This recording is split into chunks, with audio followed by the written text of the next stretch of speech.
అందరూ పొద్దున్నే నిద్రలేచి కీర్తి ఎప్పటికీ టీ తెస్తుందా అని ఎదురుచూస్తున్నారు. కీర్తి పొయ్యి మీద టీ పెట్టి పిల్లలిద్దరినీ స్కూల్కి తయారు చేయడానికి తొందరగా వెళ్లి పనులు చేస్తుంది. ఇంతలో వాళ్ళ అత్తగారు కౌసల్య కీర్తి దగ్గరికొచ్చి, ఏంటమ్మా కీర్తి, అంత తొందరపడుతున్నావు? ఏమైంది? ఎందుకు అంత కంగారు పడుతున్నావు? ఏంటి, ఎన్నిసార్లు అడుగుతున్నా సమాధానం ఇవ్వట్లేదు? ఏమైందో చెప్పు. ఏం లేదత్తమ్మా, ఈరోజు షావుకారు తొందరగా రమ్మన్నారు. వీళ్ళని స్కూల్కి పంపించేసి నేను పనిలోకెళ్ళాలి. పైగా ఈయన కూడా పనిలోకెళ్తారు కదా. అందరికోసం రాగిజావ చేశాను, తాగేయండి. ఇంతలో చింటూ అక్కడికొచ్చి, ఏంటమ్మా రోజు రాగిజావ గాని అన్నం గాని పెడుతున్నావు? నాకివేమొద్దు, టిఫిన్ కావాలి. టిఫిన్ అయితేనే తింటాను నేను, లేకపోతే తినకుండా స్కూల్కి వెళ్ళిపోతాను. నేనైతే రాగిజావ తాగమన్నా తాగను. ఏంట్రా, నీకు బాగా అల్లరెక్కువైనట్టుంది. పెట్టింది తినకుండా కొంతమ్మ కోరికలు కోరుతున్నావు. ఇలాగే చేసావనుకో దెబ్బలు పడతాయి. వెంటనే కౌసల్య కలగజేసుకుని, ఏంటి కీర్తి, పిల్లాన్ని అంతలా కసురుతున్నావు? రాగిజావ నచ్చట్లేదని అన్నాడు, అంతేగా, దానికంతలా కోపమవ్వాలా? ఆగరా చింటూ, నేను నీకు 2 రూపాయలు ఇస్తాను. కాంతం దగ్గరికెళ్ళి ఇడ్లీ తెచ్చుకో అని కౌసల్య నచ్చ చెప్తుంది.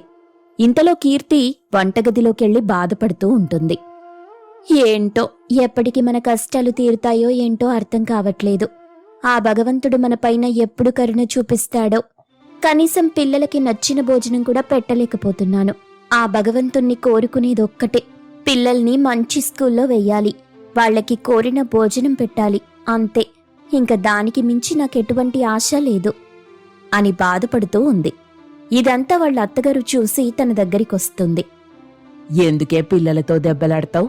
తర్వాత మళ్ళీ వచ్చి బాధపడతావు? ఇప్పుడుండే పరిస్థితులు కొంచెం బాగోలేవు కాబట్టి ఇలా ఉన్నావు.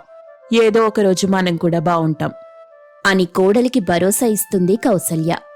వాళ్ళిలా మాట్లాడుకుంటూ ఉండగా లోపలి నుండి రాజేష్ పిలుస్తాడు. కీర్తి, టీ అడిగెంతసేపు అవుతుంది? ఇంకా ఎప్పుడు తెస్తావు? నేను తొందరగా తయారై పనిలోకెళ్ళాలి కదా. కొంచెం ఆలస్యమైనా షావుకారు కూలీ డబ్బులు కట్ చేస్తాడు. వాడంత దుర్మార్గమైన షావుకారు ఇంకొకడు లేడు, అర్థం చేసుకోడు. కొంచెం ఆలస్యమైనా ఆ పని నేనేగా చెయ్యాలి, ఇంకెవ్వరూ లేరు కదా అని ఆలోచించడు. పైగా సాయంత్రం ఆలస్యమైనా డబ్బు మాత్రం ఇవ్వడు. కోత విషయంలో ఎంత పక్కాగా ఉంటాడో గాని 1 గంట ఎక్కువ పని చేసినా దానికి సంబంధించిన డబ్బులైతే ఇవ్వడు. మనింటి కాగితాలు వాడి దగ్గర తాకట్టు పెట్టున్నాయి. ఎక్కడ వేరే దగ్గరికి పనికెళ్తే ఇంట్లో నుండి బయటకి పంపించేస్తాడోనన్న భయంతో వాడి దగ్గరే పని చేయాల్సొస్తుంది. పిల్లల్ని స్కూల్కి తయారు చేయాలన్న కంగారులో మీకు టీ తేవటం ఆలస్యమైంది. ఈ మధ్య పనిచ్చే వాళ్లంతా అలాగే ఉన్నారండి. పని మాత్రం పూర్తిగా చెయ్యాలి, డబ్బులు మాత్రం ఇవ్వరు. ఇంకా ఎన్ని రోజులు ఇలా ప్రవర్తిస్తారో తెలీదు. మా షావుకారు వాళ్ళ ఆవిడైతే బయట పని కాకుండా ఇంట్లో కూడా పిలిచి కూరగాయలు కోయమని అన్నీ చెప్తుంది. ఆవిడ పావుబాజీ బండి నడుపుతూ ఉంటుంది కదా, దానికి సంబంధించిన పని కూడా చేయిస్తుంది. కాని పిల్లలకి ఒక్కరోజు కూడా పావుబాజీ పట్టుకెళ్లమని చెప్పదు. వాళ్ళకి రూపాయి పోతే ప్రాణం పోతుంది. వాళ్ళు పావుబాజీ ఇస్తారంటావా? నీ పిల్లలకు పెట్టాలని అంత ఆశగా ఉంటే వచ్చేటప్పుడు తీసుకొస్తాలే. అయ్యో వద్దండి, అందులో వాడే వస్తువులన్నీ మన ఇంట్లో ఉన్నవే. కాని అమ్మటం మాత్రం ఎక్కువ ఖరీదుకు అమ్ముతారు. కొంచెం కష్టపడి పావుబాజీకి కావలసిన సామాన్లు పట్టుకొచ్చి ఇంట్లో తయారు చేసి పిల్లలకి పెడతాను అనుకుని కీర్తి షావుకారి దగ్గర పనిచేసిన తరువాత ఇంకొక గంట వేరే దగ్గర పనిచేస్తూ ఉండేది. కొన్ని రోజుల తరువాత డబ్బులివ్వడంతో కావలసిన సరుకులన్నీ తీసుకొచ్చి ఇంట్లో అందరి కోసం పావుబాజీ చేసి పెట్టింది. నీకు పావుబాజీ చేయటం వచ్చా? ఎంత బాగా చేసావో! మొదటిసారి చేసినా కూడా ఇంత రుచిగా వస్తుందనుకోలేదు. పిల్లలు చూడు ఎంత సంతోషంగా తింటున్నారో. వాళ్లని చూస్తుంటే మనసు ఆనందంతో ఆగట్లేదు. నేను షావుకారు భార్యకి పావుబాజీ చేయడానికి అప్పుడప్పుడు సాయం చేస్తానత్తయ్యా. తనెలా చేస్తూ ఉంటుందో చూస్తాను. అలా ఇప్పుడు తీసుకొచ్చిన సామాన్లతో మీకు చేసి పెట్టాను. నిజమే అత్తయ్యా మీరు చెప్పేది. పిల్లల మొహాల్లో ఆనందం చూస్తుంటే అసలేం చేయాలనిపించట్లేదు. వాళ్లనే చూస్తూ కూర్చోవాలనిపిస్తుంది. చిన్నపిల్లల మనసులు ఎంత స్వచ్ఛంగా ఉంటాయో వాళ్లని చూస్తేనే అర్థమవుతుంది. ఇలా మాట్లాడుకుంటూ ఉండగా తన దగ్గరికి పక్కింటావిడ సుజాత డబ్బులడగడానికి వస్తుంది. నాకివ్వడానికి డబ్బుల్లేవు కాని ఇంట్లో పావుబాజీ చేసుకుని తినడానికైతే డబ్బులున్నట్టున్నాయి. ఎన్ని రోజులైంది మీకు డబ్బులిచ్చి? ఈ రోజిస్తాను రేపిస్తాను అంటున్నారు, కానీ ఇవ్వట్లేదు. ఇలాగే చేశారంటే మీ ఇంట్లో వస్తువులన్నీ తీసుకెళ్ళిపోతాను. అయ్యో సుజాత, అలా ఏం లేదు. పిల్లలు అల్లరి చేస్తున్నారని చెప్పి వేరే దగ్గర రోజు 1 గంట ఎక్కువ పనిచేసేదాన్ని. వాళ్ళిచ్చిన డబ్బుతో పావుబాజీ చేసి ఇంట్లో వాళ్ళందరికీ పెట్టాను. నీ డబ్బింకా కొద్ది రోజుల వ్యవధిలో ఏదో ఒకటి చేసి ఇచ్చేస్తాను. ఇదిగో, నువ్వు కూడా ఈ పావుబాజీ తిని ఎలా ఉందో చెప్పు అని కీర్తి తను పెట్టుకున్న పావుబాజీ సుజాతకిచ్చేసింది. సుజాత అందులో చిన్న ముక్క తీసుకుని నోట్లో పెట్టుకుని మిగతాది కీర్తిని తినమని చెప్పింది. అబ్బా కీర్తి, నువ్వేదో వంటవాడు చేసినట్టు చేశావు. ఎంత రుచిగా ఉందో తెలుసా? పావుబాజీ అసలు మనూళ్ళో ఇంత రుచికరమైంది దొరకడమే లేదు. నాకెలాగూ పొద్దునపూట దోసల బండుందిగా, అది సాయంత్రమంతా ఖాళీగానే ఉంటుంది. ఆ బండి మీద పావుబాజీ వ్యాపారం పెట్టొచ్చుగా. నీకు వాటికి సంబంధించిన డబ్బులు నేనిస్తాను. నువ్వు పని చేస్తావుగా, ఆ డబ్బు రోజు కూలిగా నీకిస్తాను. మిగిలిన డబ్బులన్నీ నేను తీసుకుంటాను. పైగా తక్కువ డబ్బివ్వను. కూలి అంటే అందరిలాగా కాదు, ఎక్కువగానే ఇస్తాన్లే. నీకు సరే అంటే నాతో చెప్పు మరి. నేనేదో ఇంట్లో వాళ్ల కోసం చేశాను. వ్యాపారం అంటే అంత పావుబాజీ చెయ్యగలనా? నాకు భయం వేస్తుంది సుజాత. పైగా నన్ను నమ్మి నువ్వు పెట్టుబడి పెడతానంటున్నావు. అది తలుచుకుంటే ఇంకా కంగారుగా ఉంది. కంగారెందుకు కీర్తి? ఇంత బాగా ఎవ్వరూ చెయ్యరు. పోని పెట్టి చూద్దాం. ఒకవేళ వ్యాపారం బాగా అయిందంటే పర్వాలేదు. కాకపోతే ఒకరోజు పెట్టిన పెట్టుబడే కదా, అందరం కలిసి పావుబాజీ చేసుకుని తిన్నామని అనుకుంటాన్లే. అయినా నిన్ను వంట చేయమని అడుగుతుంటే సాకులు చెప్తావేంటి కీర్తి? నేను నిర్ణయించేసుకున్నాను. నువ్వొచ్చి దుకాణం దగ్గరుండి సాయంత్రం పావుబాజీ చెయ్యాల్సిందే. ఈరోజే రావాలి, అర్థమవుతుందా? అని చెప్పి సుజాత అక్కడి నుండి వెళ్లి పావుబాజీకి కావలసిన సరుకులన్నీ కొనుక్కొని తెచ్చింది. ఇంతలో కీర్తి, రాజేష్ మరియు కౌసల్య ఇలా మాట్లాడుకుంటున్నారు. ఏవండి, నేనేదో ఇంట్లో పిల్లల కోసం పావుబాజీ చేద్దామనుకున్నాను. ఈవిడేమో ఏకంగా వ్యాపారం పెట్టు అంటుంది. నేను చెయ్యగలనో లేదోనని భయమేస్తుంది. అత్తయ్య, పోని మీరైనా చెప్పండి, నేనేం చెయ్యాలో? నాకేం అర్థం కావట్లేదు. నీకు సరే అనుకుంటే పనిలోకెళ్ళు, లేదంటే నా వల్ల కాదని తెగేసి చెప్పు. మొహమాటానికి ఒప్పుకొని ఇబ్బంది పడటం అవసరమా? ఆ తర్వాత ఏదైనా పొరపాటు జరిగితే మళ్ళీ నిన్నెవరైనా అంటే ఇంట్లో వాళ్ళందరం బాధపడతాం. ఎందుకంటే నీలాగా ఇంటి బాధ్యతలు ఎవ్వరూ నిర్వర్తించరు. నువ్వు బాధపడితే అందరం బాధపడతాం. నువ్వు సంతోషంగా సరదాగా ఉంటేనే ఇంట్లో వాళ్ళందరం సంతోషంగా ఉంటాం. ఏంట్రా రాజేషు నువ్వు చెప్పేది? ఇప్పుడు సుజాత చెప్పినట్టు కీర్తి చెయ్యకపోతే తనకివ్వాల్సిన డబ్బు వెంటనే ఇమ్మని అడుగుతుంది. మనమిచ్చే పరిస్థితుల్లో ఉన్నామా? లేదుగా. దాని బదులు అక్కడికెళ్ళి మనకి తోచినట్టు పనిచేసి రావటం మంచిది. పైగా మనకి కావలసినంత డబ్బు కూడా ఇస్తానంటున్నారుగా. అలాంటప్పుడు మనకెందుకురా భయము? కౌసల్య అలా అనడంతో కీర్తి పనిలోకి వెళ్లడానికి ఒప్పుకుంది. అయితే పావుబాజీకి కావలసిన సామాన్లన్నీ సుజాత తెచ్చివ్వగానే అన్నీ చూసుకుని చకచకా వంట మొదలెట్టింది. కొద్దిసేపటి తరువాత చాలా మంది జనాలు తినడానికొస్తారు. సుజాత ఒకవైపు అందరికీ ఇస్తూ ఉంది. చకచకా పావుబాజీ తయారు చేస్తుంది కీర్తి. మొదటి రోజు మంచి లాభం రావడంతో సుజాత చాలా సంతోషించి కీర్తికి చాలా డబ్బులిస్తుంది. అయితే సుజాత పొద్దున టిఫిన్ కొట్టు చూసి సాయంత్రం పావుబాజీ చేయడంతో చాలా అలసిపోతుంది. ఒకరోజు సుజాత కీర్తి దగ్గరికొచ్చి, కీర్తి, ఈ రోజు నుండి పావుబాజీ బండి నువ్వే చూసుకో. బండి అద్దె ఒక్కటే నాకిచ్చేయి. మిగతా సరుకులన్నీ నువ్వే తెచ్చుకో. అవమ్ముకొని అందులో వచ్చిన లాభం కూడా నువ్వే తీసుకో. నాకేం అవసరం లేదు. నేను 2 చోట్ల కష్టపడి పని చేయలేకపోతున్నా. మొదటి రోజు పెట్టుబడి కావాలంటే నేనిస్తాను. కొద్ది రోజుల తరువాత ఆ పెట్టుబడి డబ్బులు నాకిచ్చేద్దులే. సుజాతలా చెప్పడంతో కీర్తి చాలా సంతోషించి చాలా ఇష్టంతో అత్త కోడళ్ళిద్దరూ పావుబాజీ బండి నడపటం మొదలెట్టారు. వ్యాపారం బాగా జరుగుతుంది. కొద్ది రోజుల తరువాత కీర్తి అనుకున్నట్టు పిల్లలిద్దరినీ కాన్వెంట్లో జాయిన్ చేసింది. తర్వాత వాళ్ళకేమేం తినాలని అనుకుంటారో రోజూ అన్ని రకాలు చేసి పెడుతూ ఉంటుంది. అలా కీర్తి కోరిక నెరవేరిందని చాలా సంతోషిస్తుంది. కీర్తి తన భర్త రాజేష్తో కలిసి జాబ్ చేస్తూ ఉంటుంది. భార్యాభర్తలిద్దరూ పొద్దునంతా పడుకొని మధ్యాహ్నం నుండి ఆఫీస్కి వెళ్తుంటారు. ఇద్దరికీ ఒకటే జాబ్ అవ్వడం వల్ల ఒకే టైంకి వెళ్లేవాళ్లు, ఒకే టైంకి వచ్చేవాళ్లు. ఏవండి, రాత్రి 11 అవుతుంది. బాగా ఆకలేస్తుంది. నేను నా కోసం మ్యాగీ చేసుకోవాలనుకుంటున్నాను. మీకేమైనా కావాలా? మీకు కూడా ఏమైనా చేసివ్వమంటారా? ఇప్పుడేగా డిన్నర్ టైం అయింది. ఇప్పుడు మ్యాగీ తింటే డిన్నర్ ఎప్పుడు తింటావు కీర్తి? ఇంకా 11గా అయింది. 12 గంటలకి డిన్నర్ తింటానులేండి. ఇప్పుడేమైనా తినాలనుకుంటున్నాను. అందుకే ఇన్స్టెంట్గా మ్యాగీ అయితే బెటర్. సరే సరే, నీ ఇష్టం. సరే గాని నీకు పొద్దున షిఫ్ట్ ఎన్ని గంటలకుంది? పొద్దునంటారేంటండి? నా షిఫ్ట్ మధ్యాహ్నం 2కి. పొద్దున అనకండి, నేను పడుకునేటప్పటికి 2 అవుతుంది. ఇక నేనెప్పుడు లేస్తాను, ఎప్పుడు వెళ్తాను? అందుకే రెండో షిఫ్ట్లే వేయించుకుంటున్నాను. పొద్దున 12 గంటలకి లేచినా 2 గంటలకల్లా షిఫ్ట్కి వెళ్ళిపోవచ్చు. 9 ఇంటికొచ్చేస్తాను. మీది కూడా సేమ్ షిఫ్టే కదండి. మనకి ఈ డ్యూటీలో అలవాటైపోయి రోజు లేట్గా లేవటం, లేట్గా పడుకోవటం, మనం తినే టైమింగ్స్ కూడా అన్నీ మారిపోతున్నాయి. ఎవరైనా మన ఊరు నుండొచ్చి మనిద్దరినీ చూస్తే భయపడి పారిపోతారు. అలా ఏం జరగదులేవే. అయినా వాళ్ళ పనుల్లో వాళ్ళుంటారు. ఇప్పుడు మన దగ్గరికి ఎందుకు వస్తారు? కావాలంటే వీడియో కాల్ చేసేద్దాం. అందులో మనిద్దరినీ చూసేస్తారు. సరేనా? కొద్దిసేపు తర్వాత భోజనం రెడీ చేసి పెట్టు, తినేసి పడుకుందాం. కీర్తి సరే అని చెప్పి భోజనం వండేసి తిని నిద్రపోతారు. మరుసటి రోజు రాజేష్కి వాళ్ళూరి నుండి ఫోన్ వస్తుంది. అమ్మా, ఊళ్ళో అంతా బాగున్నారా? నాన్నెలా ఉన్నారు? టైంకి టాబ్లెట్లు వేసుకుంటున్నారా? ఇంట్లో అందరం బావున్నాంరా. నువ్వు కంగారు పడాల్సిన విషయమేం లేదు. మీ ఇద్దరూ ఎలా ఉన్నారా అని అడగడానికి చేశాను. చాలా రోజులైంది మీ ఇద్దరినీ చూసి. మీ నాన్నగారేమో ఒక 2 రోజులు మీ దగ్గరికి వద్దామంటున్నారు. కానీ నేనే వద్దని చెప్పాను. మేమిద్దరం అక్కడికొచ్చినా మీరిద్దరూ ఆఫీస్కి వెళ్ళిపోతారు. ఇంట్లో కూర్చొని ఏం చెయ్యాలి? అదేదో మీరే సెలవు పెట్టి ఇంటికొస్తే అందరితో ఒక 2 రోజులు గడిపినట్టుంటుంది. మీరు కూడా ఇంట్లో వాళ్ళని, ఊళ్ళో వాళ్ళని చూసినట్టుంటుంది.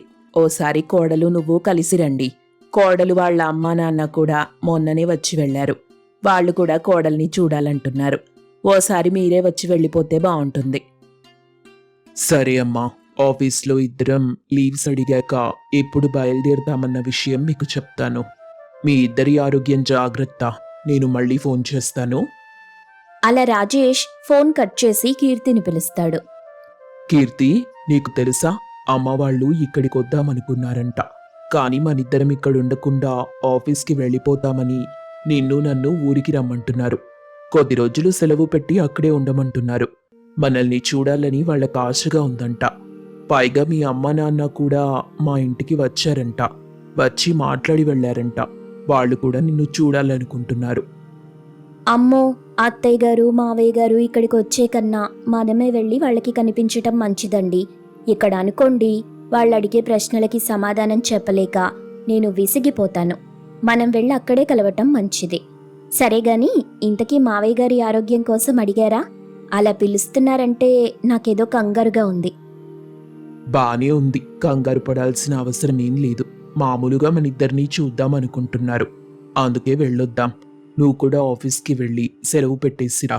ఇద్దరం కలిసి వెళ్దాం. ఏవండి, మీకు తెలుసా, ఒకప్పుడు ఊరు వెళ్ళాలంటే తెగ సరదా పడి వెళ్లేదాన్ని. కానీ ఇప్పుడేమో ఊరికెళ్లాలంటే తెగ టెన్షన్ వస్తుంది. మనకి సిటీ లైఫ్ బాగా అలవాటైపోయింది. అక్కడికెళ్ళి ఆ వాతావరణంలో ఉండాలంటే బెంగగా ఉంది. అయినా మనం ఊరెళ్ళి 1 సంవత్సరం అయిపోయినట్టుంది. సెలవివ్వలేదని పోయినసారి పండక్కి కూడా వెళ్ళలేదు. ఏదైతే అదయింది. ఎలాగూ వెళ్ళాలి కదా, వెళ్ళేసి అందర్నీ ఓసారి చూసుకొని వచ్చేద్దాం.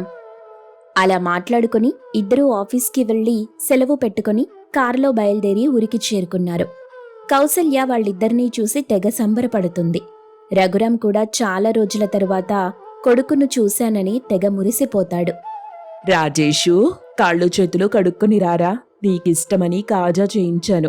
కూర్చొని తిని ఎలా ఉందో చెప్పు. కోడలా, నీకోసం కూడా అరిసెలు చేయించాను.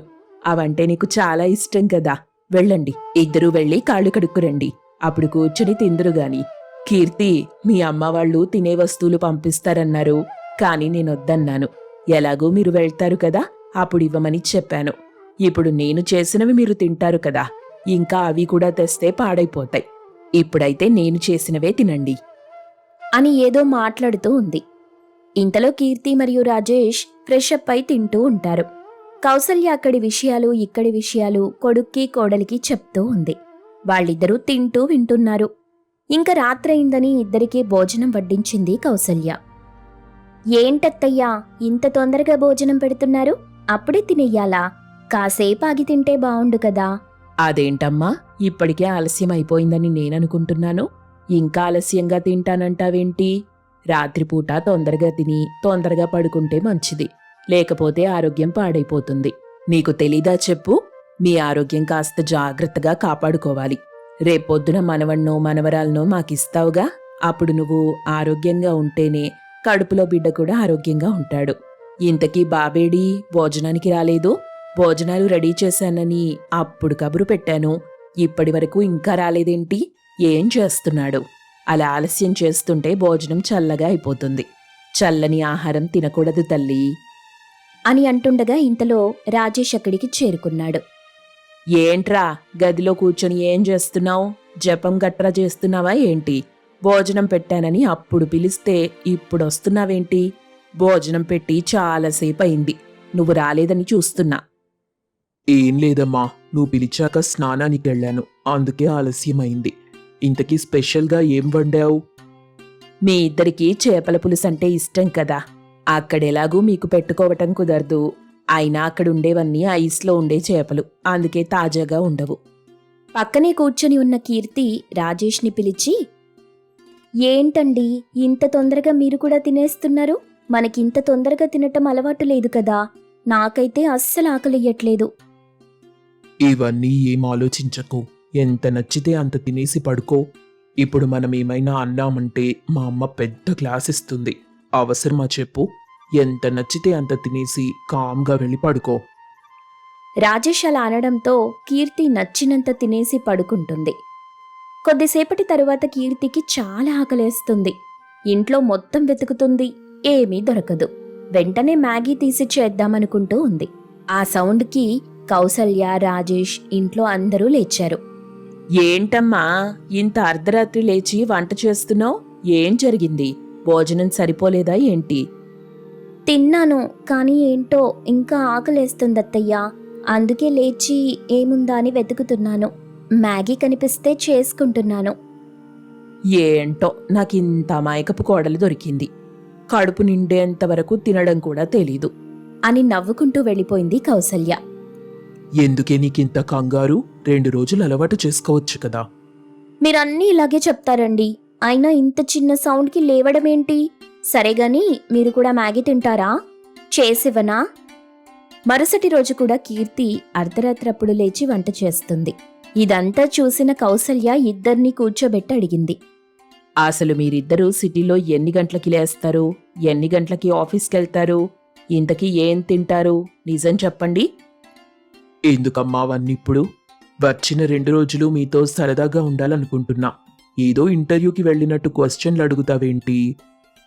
నువ్వేమనుకున్నా పర్వాలేదు, నాకైతే మీ నుండి నిజం కావాలి. అత్తయ్య, నేను చెప్తాను. పొద్దున 12 నుండి 1 గంట లోపు లేస్తాం.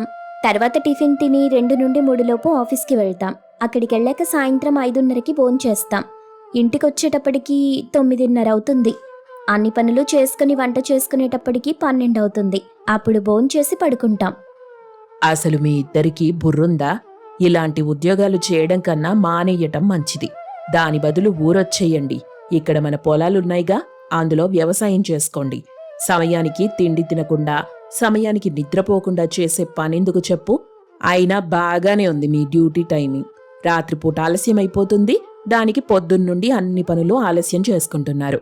మీరంతగా ఉద్యోగాలు చెయ్యాలనుకుంటే పొద్దున్నే లేచి అన్ని పనులు టైంకి చేసుకొని తర్వాత ఆఫీస్కెళ్ళండి. రాత్రి భోజనం కూడా ముందుగానే రెడీ చేసి ఫ్రిడ్జ్లో పెట్టుకొని ఆఫీస్ నుండి రాగానే వేడి చేసుకుని తింటే సరిపోయేది గదా. అంతేగాని ఇలా ఆలస్యంగా లేచి అన్ని పనులు ఆలస్యంగా చేసుకుంటే మీ ఆరోగ్యం ఏమైపోతుంది ఆలోచించారా? అయినా రాత్రిపూట మన జీర్ణశక్తి చాలా తక్కువగా ఉంటుంది. మీరంత రాత్రిపూట భోంచేస్తే మీ ఆరోగ్యం ఏమవుతుందో తెలుసా? ఇప్పుడంటే వయసులో ఉన్నారు, ఏమీ అనిపించదు. కొన్ని రోజుల తర్వాత అన్ని సమస్యలు వస్తాయి. అందుకే మన పెద్దలు ముందుగానే చెప్పారు, సమయానికి భోంచెయ్యాలని. ఈసారి నుండి ఇలా చెయ్యకండి. కొన్ని రోజులు గడిచాక కౌసల్య కూడా వాళ్లతో పాటు సిటీకి వెళ్లి వాళ్ల దగ్గరుండి వాళ్లు చేసుకునే అన్ని టైమింగ్స్ మార్చి కొన్ని రోజులు అక్కడే ఉండి వాళ్ళిద్దరికీ అన్నీ అలవాటు చేసి అప్పుడు మళ్ళీ తిరిగి ఊరొస్తుంది.